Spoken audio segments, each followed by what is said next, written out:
கர்த்தர் நல்லவர், அவர் கிருபை என்றும் உள்ளது. தேவன் நல்லவராக இருக்கிறார். பிரியமான தேவனுடைய ஜனங்களே, நம்ம ஒவ்வொரு நாளும் தேவனுடைய வார்த்தைகளை கேட்டுக்கொண்டு இருக்கிறோம். அந்த வார்த்தையானது நம்முடைய வாழ்க்கையில நன்மை செய்யக்கூடியது என்பதை விசுவாசித்து ஒவ்வொரு நாளும் வார்த்தையின்படி நடக்கத்தக்கதாக தேவனிடத்தில் கிருபையை கேட்போம். தேவன் நம்மை நடத்துவார். இந்த நாளிலும் கூட தேவ செய்தியை கர்த்தர் ஆசீர்வதிக்க வேண்டும் என்று சொல்லியும், தேவன் நம்மோடு இடைப்பட வேண்டும், அந்த வார்த்தைகள் எனக்கு ஆசீர்வாதமாய் மாறட்டும் என்று சொல்லி தேவ பிள்ளைகள் கண்களை மூடி ஜெபிப்போமாம். ஸ்தோத்திரம் ஆண்டவரே, எங்களை அதிகமாக நேசிக்கின்ற நல்ல தகப்பனே, நன்றியோடு துதிக்கிறோம், ஸ்தோத்திரிக்கிறோம். ஆண்டவரே, நீ நல்லவராய் இருக்கிறீர். இந்த நாளிலும் கூட நம்முடைய வார்த்தைகளை ஆற்றட்டும் தேற்றட்டும். நம்முடைய வார்த்தையினுடைய ஆசீர்வாதத்தை நாங்கள் சுதந்திரித்துக் கொள்ள கர்த்தர் நீர் எங்களுக்கு கிருபை செய்யுங்க. ஆசீர்வதிங்க. இயேசு மூலமாக ஜெபிக்கிறோம் ஜீவனுள்ள நல்ல பிதாவே, ஆமேன் ஆமேன்.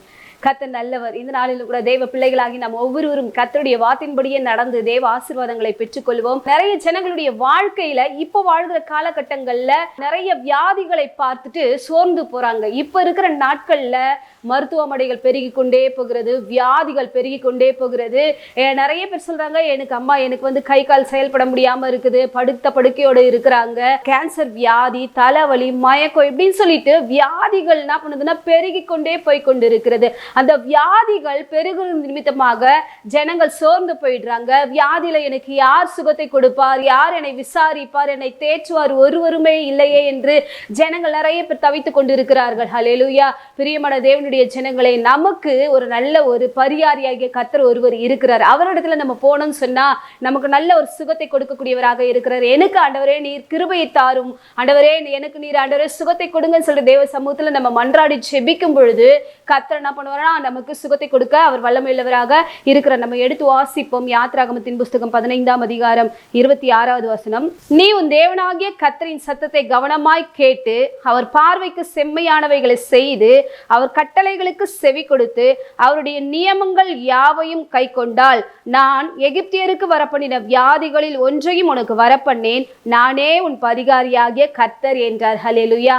தேவனுடைய வார்த்தைகளுக்கு நம்ம கவனமாய் செவி சாய்க்க வேண்டும். கர்த்தருடைய வார்த்தைகளை கவனமாய் கேட்டு அவைகளின்படி நம்ம செய்தோம் என்று சொன்னால் எகிப்தியருக்கு வரப்பண்ண வியாதிகளில் ஒன்றையும் உனக்கு வரப்பண்ணேன் என்று சொல்லி ஆண்டவருடைய வார்த்தை நமக்கு உரைக்கிறது. பிரியமான தேவனுடைய ஜனங்களே, வியாதி என்பது தேவனை விசுவாசித்து ஞானஸ்நானம் பெற்று கர்த்தருடைய பிள்ளைகளாய் வாழக்கூடிய எனக்கு கிடையாது என்பதை ஒவ்வொருவரும் விசுவாசிக்க வேண்டும். கர்த்தரை தேடக்கூடிய பிள்ளைகள் விசுவாசிக்க வேண்டும். பிரியமானவர்களை, இந்த நாள்ல கூட இந்த நிகழ்ச்சியில யாராவது வியாதியின் போராட்டத்தோடு படுத்த படுக்கையோடு என்னுடைய நிலைமை மாறாதா, என்னுடைய வியாதி தீராதா, எனக்கு பிரச்சனையா இருக்கிறதே என்று சொல்லி கலங்கி நீங்க நின்றாலும் கர்த்தரின் சத்தத்திற்கு நீங்க என்ன பண்ணுங்கன்னா செவி கொடுங்க. அவருடைய வார்த்தைகளை கவனமாய் கேளுங்க. கேட்பது மட்டும் கிடையாது, அதன்படி செய்யும்படியாக நீங்க என்ன பண்ணுங்க, முற்படுங்க, பிரயாசப்படுங்க. அப்படி செய்யும் பொழுது தேவன் என்ன பண்ணுவாருன்னா உங்களுக்கு அவர் பரிகாரியா இருப்பார். சுகத்தை கொடுக்கக்கூடிய ஒரு நல்ல பரம வைத்தியராக இருப்பார். வியாதியின் நேரத்துல யாரை அண்டிக் கொள்ளுகிறோம்? கர்த்தரை அண்டிக் கொள்றோமா? மருத்துவமனை நாடி ஓடுறோமா? டாக்டரை நம்பி இருக்கிறோமா? என் சொந்தக்காரங்க கிட்ட போனா எனக்கு பணங்களை கொடுப்பாங்க, அந்த பணத்தை எடுத்துட்டு போயிட்டு நான் என்ன பண்ணுவேன், ஹாஸ்பிட்டல செலவழிச்சுட்டு சுகத்தை பெற்றுக்கொள்வேன்னு சொல்லிட்டு உங்களுடைய நம்பிக்கை டாக்டர் மேல இருக்குதா? யோசித்து பாருங்க. இந்த நாள்ல கூட ஆண்டவர் சொல்றாரு, எகிப்தியருக்கு வரப்பண்ணின வியாதிகளில் ஒன்றை உனக்கு வரப்பண்ண. எகிப்தியருக்கு நிறைய வியாதிகள் இருக்கும், ரோகங்கள் இருக்கும். அவங்களுக்கு என்ன பண்ணணும்னு சொன்னா தீராத அவங்களுக்கு பிரச்சனைகள் வந்து கொண்டே இருக்கும். ஆனால் கர்த்தரை தேடுகிற உங்களுக்கு நான் வைத்தியராக இருப்பேன். உனக்கு சுகவீனம் ஏற்பட்டாலும் பலவீனம் ஏற்பட்டாலும் வியாதியின் நேரத்துல உனக்கு வைத்தியராக நான் துணை நின்று உனக்கு அற்புதம் செய்வேன் என்று சொல்லி இந்த வார்த்தை சொல்லுகிறது. ஹல்லேலூயா. பிரியமான தேவனுடைய ஜனங்களே, கர்த்தருடைய வார்த்தையை பிடித்துக் கொள்ளுங்க. அந்த வார்த்தையின்படி நடக்கத்தக்கதான ஒரு கிருபை ஆண்டவரே எனக்கு வேண்டும். ஆண்டவரே, ஆண்டவரே இந்த உலகத்துல இருக்கிற ஆண்டவரே இந்த டாக்டர்ஸை காட்டிலும் ஆண்டவரே நீர் எனக்கு நல்ல ஒரு பரம வைத்தியராய் இருக்கிறீர் என்பதை நீங்க விசுவாசித்தீர்கள் என்று சொன்னால் நீங்க தேவனுடைய மகிமையை பார்ப்பீர்கள். நீ விசுவாசித்தால் தேவனுடைய மகிமையை காண்பீர்கள் என்று சொல்லி வசனம் சொல்வது போல நீங்க விசுவாசிச்சீங்கன்னா உங்களுடைய வியாதி இன்றே மாறும், உங்களுடைய பிரச்சனை இன்றே மாறும். தீர்க்கவே முடியாத வியாதியா இருந்தாலும், என் வியாதி நிமித்தமாக எனக்கு ரொம்ப கஷ்டமா இருக்குது, வேதனையா இருக்குது, சாப்பிட முடியல, தூங்க முடியல அப்படின்னு சொல்லி கலங்கி கொண்டு நிற்கிறீர்களா?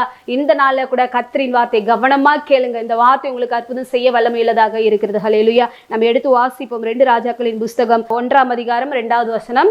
அகசியா சமாரியாவில் இருக்கிற தன் மேல் வீட்டிலிருந்து கிராதியின் வழியாய் விழுந்து வியாதிப்பட்டு இந்த வியாதி நீங்கி பிழைப்பேனோ என்று எக்ரோனின் தேவனாகிய பாகால் சேபுவிடத்தில் போய் விசாரியுங்கள் என்று ஆட்களை அனுப்பினான். அகசியா இவர் யாருன்னு சொன்னா ஆகாபினுடைய மகனா இருக்கிற இவனும் ஒரு ராஜா தான். இவர் என்ன பண்றாருன்னு சொன்னா, நான் கிராதியின் வழியா பலகனி வழியா மேல இருந்து நான் கீழே விழுந்தது நிமித்தமாக இடுப்பெலும்பெல்லாம் உடஞ்சு போயிடுச்சு, கை காலெல்லாம் என்ன பண்ணிச்சு உடஞ்சு போயிடுச்சு, அதெல்லாம் கூடுமா கூடாதா, நான் சுகம் பெறுவேனா சுகம் பெற மாட்டேனா அப்படின்னு சொல்லிட்டு தேவனை வணங்கக்கூடிய இந்த மகன் என்ன பண்றாங்க அப்படின்னு சொன்னா, அந்நிய தெய்வத்தை நாடி போயிட்டு நான் என்ன பண்ண நல்லா இருப்பேனா என்று சொல்லி நீங்க போய் விசாரிங்கன்னு சொல்லிட்டு வேலையாட்களுக்கு சொல்லி அனுப்புறாரு. சொல்லி அனுப்பும் பொழுது கர்த்தருடைய வார்த்தை அவருக்கு தீர்க்கதரிசியின் மூலமாக உரைக்கிறது. நம்ம வாசிப்போம் 3ஆம் வசனத்தை. கர்த்தருடைய தூதன் திஸ்பீனாகிய எலியாவை நோக்கி, நீ எழுந்து சமாரியாவுடைய ராஜாவின் ஆட்களுக்கு எதிர்பட்டு போய் இஸ்ரவேலிலே தேவன் இல்லை என்றா நீங்கள் எக்ரோனின் தேவனாகிய பாகால் சேபுவிடத்தில் விசாரிக்க போகிறீர்கள். ஹல்லேலூயா. நீங்க இஸ்ரவேல்ல ஒரு தேவன் ஒருவர் உண்டு, உங்களுக்கு பரிகாரியாக இயேசு ஒருத்தர் இருக்கிறாரு, உங்களுக்கு சுகத்தை அளிக்கக்கூடிய நன்மை அளிக்கக்கூடிய ஒரு தேவன் ஒருவர் இங்க இருக்கிறார் என்பதை நீ விசுவாசியாமல் அந்நிய தெய்வத்தை நாடி போகிற அவர்களுக்கு நீ எதிர்பட்டு போயிட்டு சொல்லுன்னு சொல்லிட்டு சொல்றாரு. இங்க தேவன் ஒருவர் இல்லை என்று சொல்லி நீங்க அந்நிய தெய்வங்களை வணங்கி கொண்டிருக்கிறீர்களா என்று சொல்லி, பிரியமானவர்களே, நீங்க ஆராதிக்கிற தேவன் சுகத்தை அளிக்கக்கூடியவர், நீங்க வணங்கக்கூடிய தேவன் நன்மை செய்யக்கூடியவர். நான் எத்தனை நாள் தான் கர்த்தருடைய சமூகத்துல காத்திருப்பது, என் வியாதி மாறாதா, என் பிரச்சனை தீராதா, இந்த வியாதியின் போராட்டத்திலிருந்து நான் வெளியே வர மாட்டேனா என்று சொல்லிட்டு சோர்ந்து போய் நின்றுட்டு மற்ற அந்நிய தெய்வங்களை என் சொந்தக்காரங்க சொல்லிட்டாங்க, என் சித்தப்பா சொல்லிட்டாங்க, என் பெரியப்பா சொல்லிட்டாங்க, அங்க வந்து பாரு உனக்கு சுகம் கிடைக்கும் சொல்லிட்டு வேற தேவர்களை யாராவது நீங்க வணங்கி கொண்டு இருக்கிறீர்களா? வேற அந்நிய ஸ்தலங்களுக்கு போயிட்டு நீங்க என்ன பண்றீங்க? சுகத்தை நாடிக்கொண்டு இருக்கிறீர்களா? கர்த்தருடைய வார்த்தை உங்களுக்கு புறப்பட்டு வருகிறது. அப்படி அவன் என்ன பண்றான் அப்படின்னு சொன்னா, கர்த்தருடைய வார்த்தைக்கு கீழ்ப்படியாதபடிக்கு போனது நிமித்தமாக 4ஆவது வசனத்துல சொல்லப்பட்டிருக்கிறது, இது நிமித்தம் நீ ஏறின கட்டிலில் இருந்து இறங்காமல் சாகவே சாவா என்று கர்த்தர் சொல்லுகிறார் என்பதை அவர்களுடைய சொல் என்றார். அப்படியே எலியா போய் சொன்னான். கர்த்தர் என்ன பண்றாருன்னா, என்னை விட்டுட்டு நீ மற்ற தெய்வங்களை போயிட்டு வணங்கி கொண்டிருக்கிற, நீ சாகவே சாவா என்று சொல்லி தேவனுடைய வார்த்தை புறப்பட்டு வந்தது நிமித்தமாக அந்த மகன் என்ன பண்ணிட்டான்னு சொன்னா செத்து போயிட்டான். பிரியமானவர்களே, உங்க வியாதியின் நேரத்துல வியாதியை போக்கி சுகத்தை அளிக்கக்கூடிய கர்த்தரிடத்திலேயே நீங்க சார்ந்து நில்லுங்க, சோர்ந்து போகாதீங்க. வருட கணக்காக நான் என்ன பண்ற படுத்த படுக்கையோடு இருக்கிற, வருட கணக்காக என்னுடைய வியாதி தீரவேலை, என் வியாதி நிமித்தமாக என் பிள்ளைகளை என்ன நிந்திக்கிறாங்க, இந்த வியாதினால எனக்கு ஒரு சின்ன பணிவிடை செய்கிறதுக்கு கூட என் பிள்ளைங்க எல்லாம் கசந்து கொண்டு இருக்கிறாங்கன்னு சொல்லிட்டு நினைச்சு கொண்டு இருக்கிறீங்களா? அந்த நேரத்துல கர்த்தரை நோக்கி பாருங்க. பிரியமானவர்களே, நீங்க யாராக இருந்தாலும் இந்த நாளிலும் கூட கர்த்தாவே எனக்கு சுகத்தை தாரும் என்று சொல்லி கேட்டீர்கள் என்று சொன்னால் அந்த தேவன் சுகமாக்க வல்லமையுள்ளவராக இருக்கிறார். ஆண்டவரே, மதிக்கேடான காரியங்கள் ஒன்றும் ஆண்டவரே உள்ளத்திலிருந்து புறப்பட்டு வராதபடிக்கு ஆண்டவரே நீர் உதவி செய்யுங்க என்று சொல்லி தேவனிடத்துல கேட்போம். கர்த்தர் பெரிய காரியத்தை அவர் செய்யக்கூடியவராக இருக்கிற. சங்கீதங்களின் புஸ்தகத்துல 38ஆம் அதிகாரம் 5வது வசனம், என் மதிகேட்டின் நிமித்தம் என் புண்கள் அழுகி நாற்றம் எடுத்தது. ஹல்லேலூயா. ஒருவனுக்கு வியாதி வர காரணம் மதிகேடு. மதிகேட்டின் நிமித்தமாக புண்கள் என்ன பண்ணுதா? அழுகி நாற்றம் எடுக்குதா. ஒரு வியாதி, சின்ன வியாதி வருதுன்னு சொன்னா அந்த நிமிஷமே ஆண்டவரே என்னை இந்த வியாதி தாக்கிச்சு, உடனே இது போகிறதுக்கு நீங்க எனக்கு உதவி செய்யுங்கன்னு சொல்லிட்டு தேவனிடத்துல ஒரு சுகத்தை பெற்றுக்கொண்டோம் என்று சொன்னால் அந்த வியாதி அதிகரிக்காது. வியாதி அதிகரிச்சிட்ட பிறகு அதனால ஆண்டவரே இந்த வியாதி அதிகமாயிட்ட பிறகு எனக்கு சுகத்தை கொடுங்க சுகத்தை கொடுங்க சுகத்தை கொடுங்கன்னு சொல்லிட்டு போராடுறது எந்த ஒரு யூஸும் கிடையாதுங்க. ஒரு சின்ன பிரச்சனை வருதா, அந்த நேரத்திலே தேவ சமூகத்துல உங்களுடைய பிரச்சனையை தெரியப்படுத்துங்க. தேவன் நொடி பொழுது சுகத்தை கொடுக்கக்கூடியவராக இருக்கிற. இத்தனை நாள் நீங்க சொல்லாம இருந்தா கூட இந்த நாள்ல கூட ஆண்டவரே என்னுடைய மதிக்கேட்டு நிமித்தமாக தான் ஆண்டவரே எனக்கு வியாதி வந்திருக்குதப்பா, என்னுடைய அறியாமை நிலைமையினாலதான் ஆண்டவரே எனக்கு வியாதி வந்திருக்கிறது, அதனாலதான் ஆண்டவரே நான் வியாதிப்பட்டு ஆண்டவரே படுத்த படுக்கையோடு இருக்கிறேன், என்னை விசாரிப்பதற்கு யாருமே இல்லையே என்று சொல்லி கலங்கி கொண்டிருக்கிற சகோதரனே சகோதரியே வாலிப பிள்ளைகளை நீங்க யாராக இருந்தாலும் கர்த்தரை நோக்கி பாருங்க, தேவன் நன்மை செய்வார். ஆண்டவரே எனக்குள்ளாய் காணப்படுகிற மதிக்கேட்டை கர்த்தாவே நீர் ஒரு ருசியாக ஆண்டவரை எடுத்து ஞானமுள்ள இருதயத்தை தாரும் என்று தேவனிடத்துல கேளுங்க. இந்த அகசியா என்ன பண்ணிட்ட? மதிகேடான காரியத்தை செய்தது நிமித்தமாக ஏறின கட்டில இருந்து நீ இறங்காம படுத்த படுக்கையா கிடந்த நீ அப்படியே செத்து போயிட்டு வந்துட்டு அவனுடைய வார்த்தை உரைக்கப்பட்டது. ஏன்னு சொன்னா மதிக்கேடு. கர்த்தரை தேடாமல் என்ன பண்ணிட்டாருன்னு சொன்னா அந்நிய தெய்வர்களை பின்பற்றி நாடி போயிருக்கிறார். இந்த நாளிலும் கூட ஒரு விஷயாக நீங்க எப்பேற்பட்ட காரியங்கள் செய்திருந்தாலும் தேவனிடத்துல மன்னிப்பு கேளுங்க. தேவனுடைய ஆலயத்திற்குள்ளாக வந்துட்டு யாரோ சொன்னாங்கன்னு சொல்லிட்டு கர்த்தருடைய ஆலயத்தை அசட்டை பண்ணிட்டு கர்த்தருடைய வார்த்தையை அசட்டை பண்ணிட்டு வேற அந்நிய தெய்வர்களை பின்பற்றி அந்த இடத்துல போயிட்டு நீங்க உட்கார்ந்துட்டு அந்த இடத்துல சுகத்தை தருவாங்களா? அந்த அந்நிய தெய்வத்தினுடைய செயல்களை நீங்க நம்பி போயிருந்தாலும் தெய்வத்தின் இடத்துல ஒரு விஷயாக மன்னிங்க. ஆண்டவரே மதிகேடான காரியத்தை நிமித்தமாக நான் அப்படி பண்ணி பண்ணிட்டு ஆண்டவரே என்னை மன்னியும் என்று சொல்லி தேவனிடத்துல கேளுங்க.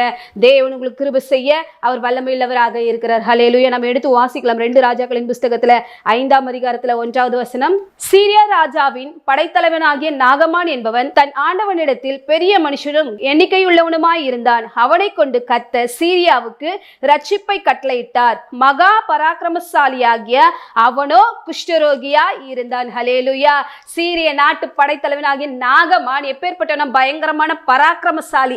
அவனால செய்ய முடியாத காரியம் எதுவுமே கிடையாது. எதிரி நாட்டு படை வந்துட்டாங்கன்னு சொன்னா இவன் போய் நின்னானாலே யுத்தத்துல ஒரு வெற்றி. எல்லாரையும் என்ன பண்ணிடுவாங்க அப்படின்னு சொன்னா அடிச்சு அவங்க எல்லாரையும் மேற்கொண்டு ஒரு வெற்றியை கொடுக்கக்கூடிய அந்த மனுஷனுக்கு, பராக்கிரமசாலியான அந்த மனுஷன் குஷ்டரோகியா காணப்பட்டான். ஹல்லேலூயா. அந்த மனுஷன் இடத்துல படபலம் இருந்துச்சு, ஜனங்க இருந்தாங்க, ஆட்கள் இருந்தாங்க. இருந்தாலும் அவருக்கு குஷ்டரோகம் காணப்பட்டது நிமித்தமாக அதுக்கு எவ்வளவு ஒரு வியாதி, எவ்வளவு ஒரு பிரச்சனைன்னு சொல்லிட்டு அவர் என்ன பண்றாரு, நிறைய சோர்ந்து போனாலும் அவர் என்ன பண்றாருன்னா அந்த வியாதியின் நேரத்துல எனக்கு யார் சுகத்தை கொடுப்பாருன்னு சொல்லிட்டு அவர் தேடிக்கொண்டிருக்கிறது நிமித்தமாக அவங்க கிட்ட வேலை செய்யக்கூடிய ஒரு சிறிய பெண் வந்து சொல்றாங்க, இப்போ இஸ்ரவேல்ல ஒரு தேவன் ஒருத்தர் இருக்கிறாரு, அவர் அநேகருக்கு சுகத்தை கொடுக்கக்கூடியவராக இருக்கிறார், நீங்க அங்க போனீங்கன்னு சொன்னா அவருடைய ஊழியக்காரர் மூலமாக கர்த்தர் உங்களுக்கு அற்புதம் செய்வார்னு சொல்லும் பொழுது இந்த மனுஷன் என்ன பண்றாருன்னா கர்த்தரை விசுவாசிக்கிறார். ஹல்லேலூயா. கர்த்தரை நம்புறாரு. அங்க போயிட்டு தீர்க்கதரிசியின் இடத்துல போயிட்டு தீர்க்கதரிசி சொல்றாரு, நீ யோர்தான்ல 7 தடவை முழுகி எழுந்து பாரு, கர்த்தர் உனக்கு சுகத்தை கொடுப்பார் என்று சொல்லி அந்த வார்த்தையை விசுவாசித்ததுனால தேவன் என்ன பண்ணாருன்னா சுகத்தை கொடுத்தார். பிரியமானவர்களே, இவர் அந்நிய தெய்வத்தை வணங்கி கொண்டிருந்த அந்நிய நாட்டு மனுஷன் கர்த்தரை நம்பினார், விசுவாசித்தார். வியாதியின் நேரத்துல சுகத்தை கொடுக்கக்கூடிய, குணமாக்கக்கூடிய வல்லமையுள்ள கர்த்தரை நாடினது நிமித்தமாக கர்த்தர் சுகத்தை கொடுத்தார். ஹல்லேலூயா. வாசிப்போம் 5ஆம் அதிகாரம் 14வது வசனம். அப்பொழுது அவன் இறங்கி தேவனுடைய மனுஷன் வார்த்தையின்படியே யோர்தானில் 7 தடவை முழுகின பொழுது அவன் மாம்சம் ஒரு சிறு பிள்ளையின் மாம்சத்தை போல மாறி அவன் சுத்தமானான். ஹல்லேலூயா.